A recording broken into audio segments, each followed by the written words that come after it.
नमस्कार, मैं रूपनारायण शर्मा, रेजोनेंस पेसिसिव डिवीजन। और आज चलते हम class 10th CBSE board course B की ओर, हिंदी। और बच्चों, जैसा कि आप सभी को पता है कि हमने पिछली क्लास में क्या पढ़ा था? आत्मत्राण। आत्मत्राण पढ़ा था और आत्मत्राण में हमने कवि परिचय, रविंद्रनाथ ठाकुर का कवि परिचय, पाठ प्रवेश और कविता का भावार्थ। इसके बाद एनसीईआरटी के अभ्यास प्रश्न है वो हमने पढ़े। बच्चों, आपके हमने कुछ सेलेक्टेड प्रश्न डीपीपी के माध्यम से डाले हैं, तो हम उन प्रश्नों को देखते हैं जिसमें से अधिकांश प्रश्न पूछे जाते हैं। तो देखिए, बहुविकल्पीय प्रश्न है। क्या है साहब बहुविकल्पीय? निम्नलिखित पद्यांश को ध्यानपूर्वक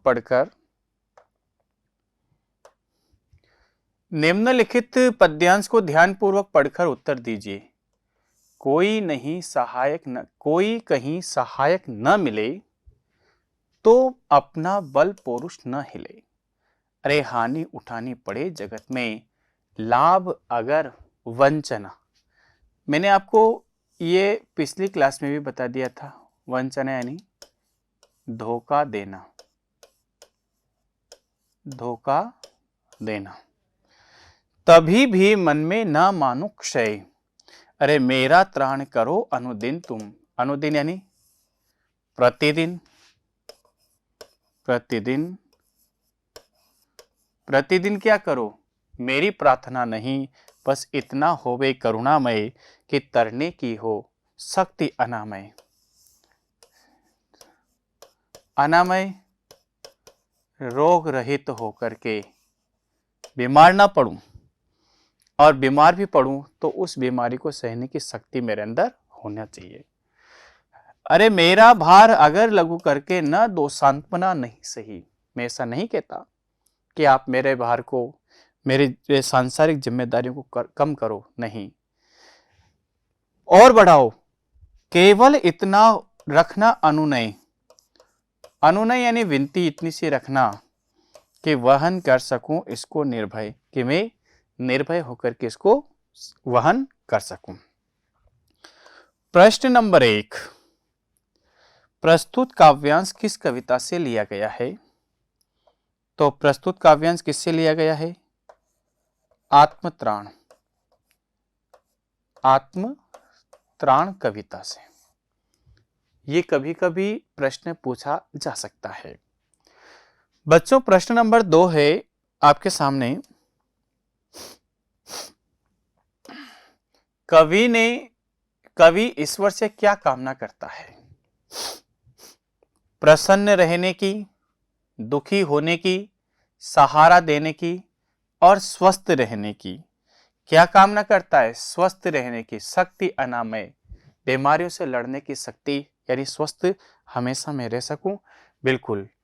आगे क्या कहते हैं? प्रश्न नंबर 3, कवि स्वस्थ रहने की कामना क्यों करता है? क्यों करता है?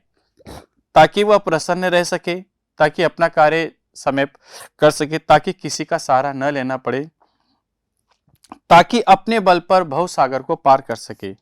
तो बच्चों, इसमें कौन सा ऑप्शन आएगा? घ ऑप्शन, अपने बल पर इस भवसागर को पार कर सके। फिर है क्वेश्चन नंबर 4, उपयुक्त, ये गद्यांश की जगह पद्यांश लिख लेना भाई। उपयुक्त पद्यांश में अनुदिन शब्द किसके लिए प्रयुक्त हुआ है? आज का दिन, आने वाला दिन और बीता हुआ दिन और प्रतिदिन। तो अनुदिन शब्द का मतलब है प्रतिदिन। फिर यहां पर इस शब्द को सही करना। त्राण शब्द किसके लिए प्रयुक्त किया है? त्राण पौरुष के लिए, नाश के लिए, धोखा के लिए, और तो इसमें पौरुष के लिए त्राण शब्द का प्रयोग इन्होंने किया है।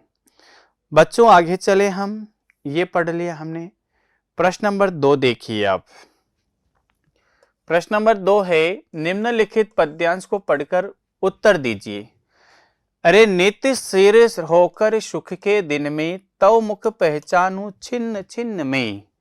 दुख रात्रि में करे वंचना, मेरी जिस दिन निखिल मही। निखिल शब्द का मतलब क्या है? निखिल शब्द का मतलब संपूर्ण, और मही यानी क्या होता है? धरती। मही यानी क्या होता है? धरती। उस दिन ऐसा हो करुणामय, तुम पर करूं नहीं कुछ संशय।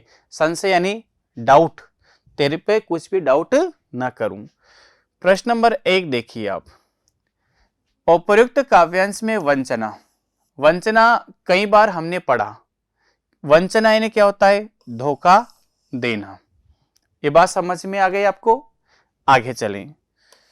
कवि दुख की घड़ी में भी क्या नहीं करना चाहता? क्या नहीं करना चाहता? दुख की घड़ी में भी क्या नहीं करना चाहता?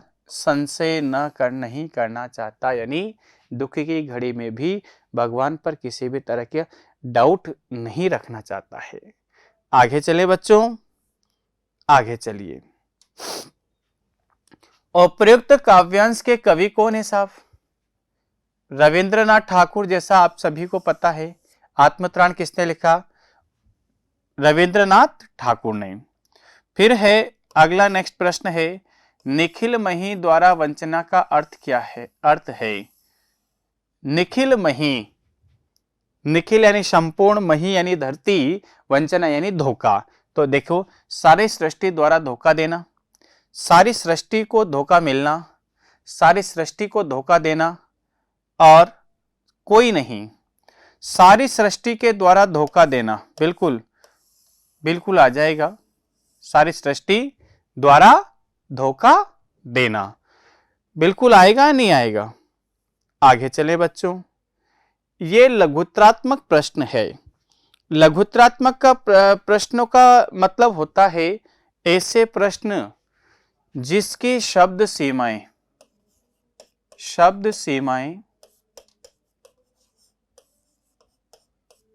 20 से 40 शब्द होती है।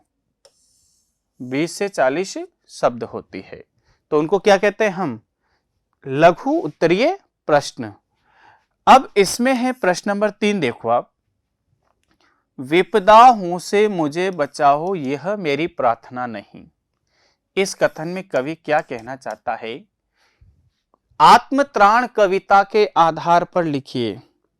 वह ईश्वर से प्रार्थना करता है कि हे ईश्वर, मेरे जीवन में संकट अपार आए। मेरी आपसे ये प्रार्थना नहीं है कि आप उन संकटों को न आने दो, लेकिन मेरी इतनी सी प्रार्थना है कि जो मेरे जीवन पर संकट आए, उन संकटों का सामना मैं अपने मन से, अपने शरीर से कर सकूं। ऐसा आशीर्वाद मेरे पर बनाए रखना। बच्चों, ये आगे आपको दूसरा देखो। आत्मत्राण कविता में चारों ओर से दुखों से गिरने पर भी कवि परमेश्वर में विश्वास करते हुए अपने आप से क्या अपेक्षाएं करता है कि इस सारा जगत, सारा संसार है परमात्मा, सारा संसार मुझे धोखा दे जाए, अरे मुझे हानि ही हानि उठानी पड़े, जन्म से लेकर के मृत्यु तक, लाभ रंच मात्र का भी ना हो, तब भी हे परमात्मा, सुख मुझे जीवन भर न मिले, तब भी हे परमात्मा, मैं आप पर किसी भी तरह की शंका या संशय न रखूं। यह बात समझ में आ गई? हो जाएगा। अगला प्रश्न देखिए आप। आत्मत्राण कविता हमें किस प्रकार की प्रार्थना की सलाह देती है? कि जीवन में आत्मत्राण कविता हमें यह सलाह देती है कि जीवन में बाधाएं भी बहुत आएगी, जीवन में संकट भी बहुत है, अरे जीवन में हानि भी बहुत उठानी पड़ सकती है, जीवन में सुख के पल में भी बिल्कुल दूसरों की मदद करनी पड़ सकती है, लेकिन मनुष्य को कभी भी क्या नहीं, हार नहीं माननी चाहिए। उन बाधाओं को, उन कष्टों को, अरे उन दुखों को सहन करने की अपार शक्ति बनाए रखनी चाहिए। ये बात समझ में आ गई। अगला क्या है, आत्मत्राण कविता के माध्यम से कवि क्या कहना चाहता है? भाई कवि क्या कहना चाहता है कि हे भगवान, मैं हे ईश्वर, मैं स्वस्थ होकर के क्या करूं, इस संसार में क्या करूं, सभी को सुख पहुंचाऊं। अरे खुद दुखी रहूं, चाहे मुझे इस संसार से कुछ मिले या न मिले, लेकिन हे भगवान, मेरा पौरुष बल में इतनी ताकत हो, इतना साहस हो कि वह हिल ना सके। बच्चों ये समझ में आ गया आपको? Question number 6। अगला क्वेश्चन देखिए, 2 प्रश्न और है। कवि रविंद्रनाथ ठाकुर ईश्वर से दुख कम करने की प्रार्थना नहीं करते, वे उनसे क्या मांग करते हैं? भाई कवि, पहले तो देखिए निबंधात्मक प्रश्न कौन से होते हैं। वह प्रश्न जिनकी शब्द सीमा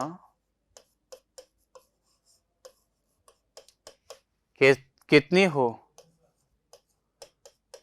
80 से 100 शब्द, उनको निबंधात्मक प्रश्न कहेंगे। बिल्कुल। प्रश्न देखिए, कवि रविंद्रनाथ ठाकुर ईश्वर से दुख कम करने की प्रार्थना नहीं करते। कवि रविंद्रनाथ ठाकुर ईश्वर से दुख कम करने की प्रार्थना इसलिए नहीं करते क्योंकि जिस तरह दिन के बाद रात का आना निश्चित है, अरे सुबह के बाद शाम का आना निश्चित है, उसी के सुख के बाद दुख का आना भी उसी तरह सुख के बाद दुख का आना भी निश्चित है।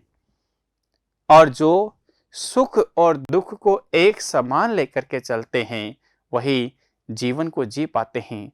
इसलिए कवि क्या दुख के पल में भी क्या चाहता है, वह भगवान से प्रार्थना करता है कि हे भगवान, चाहे तो आप इस संसार का संपूर्ण दुख मुझे दे दीजिए। हे भगवान, आप दैहिक दैविक भौतिक तीनों प्रकार के दुखों से मुझे घेर लीजिए, लेकिन हे परमात्मा, मेरी आपसे एक विनती है कि इतना सामर्थ्य, इतनी शक्ति, इतना बल, इतना पौरुष आप मेरे में बनाए रखना कि उन दुखों को मैं सहन कर सकूं, उन दुखों को देख करके मैं विचलित कभी भी ना हूं। इसलिए कवि भगवान से क्या मांगता है? अरे भगवान से साहस मांगता है, भगवान से शक्ति मांगता है। शक्ति कैसी हो? इस संसार के दुखों को उठाने की अपार शक्ति मेरे अंदर होनी चाहिए। बेटे आ जाएगा। अगला प्रश्न देखिए, आत्मत्राण कविता के आधार पर कवि की उन विशेषताओं का वर्णन कीजिए जो जीवन उपयोगी शिक्षा देते हैं। भाई कवि ने आत्मत्राण यानी आत्मा की रक्षा के लिए, कवि ने अपने आत्मा की रक्षा के लिए भगवान से विनती की है। क्या विनती की है? कि हे भगवान, हे ईश्वर, हे परम पिता परमात्मा, मेरे जीवन में अपार विपदाएं हैं। अरे मेरा संपूर्ण जीवन संकटों से घिर जाए। अरे तब भी हे भगवान, मैं आपसे विनती नहीं करूंगा, आपसे ऐसे नहीं कहूंगा कि हे भगवान मेरे संकटों को दूर कीजिए, लेकिन उन संकटों को सहने की, हे करुणामय, करुणा करने वाले भगवान, आप उन संकटों को सहन करने की मेरे में अपार शक्ति भरें। हे भगवान, मैं रोग रहित हो सकूं, स्वस्थ हो सकूं, इसलिए आप मेरे में मेरा जो पौरुष बल है उसको बढ़ाइए। हे भगवान, सुख के पलों में भी मैं नतमस्तक झुका करके सभी का परोपकार करता रहूं। दुख मेरे ऊपर ऐसा नहीं कि दुख नहीं आना चाहिए, मेरे में अपार दुख आए। अरे दैहिक दैविक भौतिक तीनों प्रकार के दुख हो, लेकिन उन दुखों को देख करके मेरा बल पौरुष कभी हिले नहीं, डिगायमान न हो, इतना सा साहस मेरे अंदर हे भगवान आप भर देना। हे भगवान, ये संसार, ये धरती मुझे सब कुछ धोखा दे जाए, लेकिन फिर भी मैं आप पर किसी भी तरह का संशय न करूं। ये सारी बातें क्या है, जीवन में बहुत बहुत उपयोगी है। किसके? हमारे और हमने किसके माध्यम से सीखा? आत्मत्राण कविता के माध्यम से सीखा। तो बच्चों, ये हमारी आत्मत्राण कविता थी जिसको हमने पढ़ा, हमने डीपीपी हल की और हमने अभ्यास प्रश्न हल किए, इसके भावार्थ को समझा। भावार्थ के पहले हमने पाठ प्रवेश और कवि परिचय के बारे में पढ़ा और समझा। तो आज के लिए इतना ही, ये पूरा टॉपिक कंप्लीट हुआ। सभी बच्चों को बहुत बहुत धन्यवाद।